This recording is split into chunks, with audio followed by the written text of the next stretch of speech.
Bismillahirrahmanirrahim. Assalamualaikum warahmatullahi wabarakatuh. Perkenalkan, nama saya Junia Sumapitari. Di sini saya akan membahas sedikit mengenai penerapan kontrol transaksi konkuren dalam sistem data terdistribusi. Nah, yang pertama itu ada pendahuluan, yaitu pentingnya kontrol konkuren.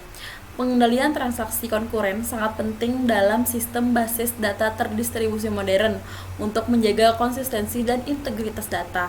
Tanpa kontrol yang baik, sistem rentan terhadap konflik data, pembacaan informasi tidak valid, dan kegagalan pembaruan.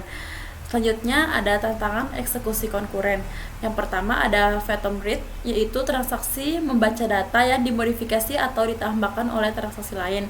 Yang kedua ada deadlock, yaitu dua atau lebih transaksi saling menunggu sumber daya yang terkunci, menyebabkan kebuntuan.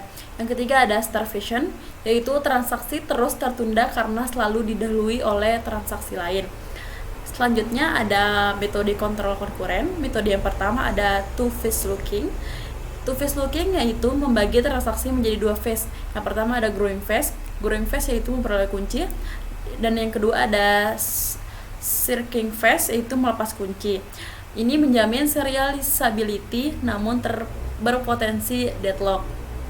Metode selanjutnya ada metode kontrol konkuren OCC dan MVCC, yaitu OCC Optimistic Concurrent Control.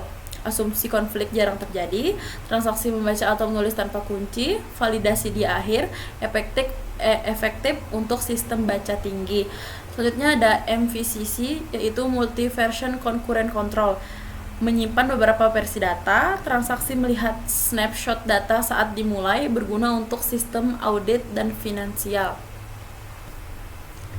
Metode selanjutnya ada metode kontrol konkuren, yaitu team step dan hybrid. Nah, team step ordering ini menjalankan transaksi berdasarkan urutan waktu atau team step.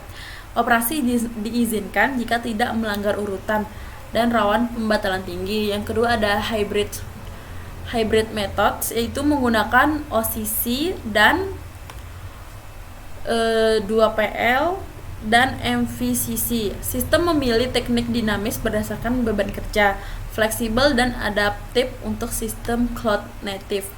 Selanjutnya ada deadlock, pengertian dan penyebabnya. Yang pertama, pengertian deadlock yaitu dua atau lebih transaksi saling menunggu pelepasan sumber daya yang dikunci sehingga tidak ada yang bisa melanjutkan. Penyebabnya itu transaksi saling menunggu sumber daya atau halt and wait. Kedua, tidak ada pelepasan paksa atau no frame-passion. Yang ketiga ada kondisi mutual exclusion. Yang keempat ada siklus saling tunggu antar transaksi yaitu circular wait. Selanjutnya ada penanganan deadlock, yaitu deteksi, pencegahan, dan recovery. Yang pertama ada deteksi deadlock, yaitu mencari tahu apakah deadlock sudah terjadi, dilakukan setelah sistem berjalan. Untuk pencegahan deadlock itu mencegah deadlock terjadi sejak awal, misalnya dengan research ordering atau skema team step. Selanjutnya ada recovery deadlock.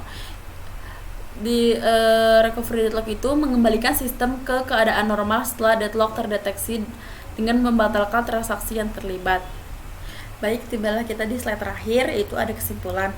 Nah, kesimpulannya itu kontrol transaksi konkuren krusial untuk konsistensi data dalam sistem terdistribusi, yaitu berbagai metode. Ada metode two-phase looking, ada metode OCC, MVCC, team step, dan hybrid juga. Dan selanjutnya ada penanganan deadlock. Di dalam penanganan deadlock itu ada berbagai macam. Yang pertama ada deteksi, pencegahan, dan recovery. Selanjutnya memastikan integritas data, tantangan kompleksitas, performa, dan sinkronisasi tetap ada, membutuhkan strategi adaptif. Mungkin itu saja yang dapat saya sampaikan mengenai penerapan kontrol transaksi konkuren dalam sistem data terdistribusi. Selebihnya mohon maaf atas kekurangan saya. Wabillahi taufiq wal hidayah. Wassalamualaikum warahmatullahi wabarakatuh.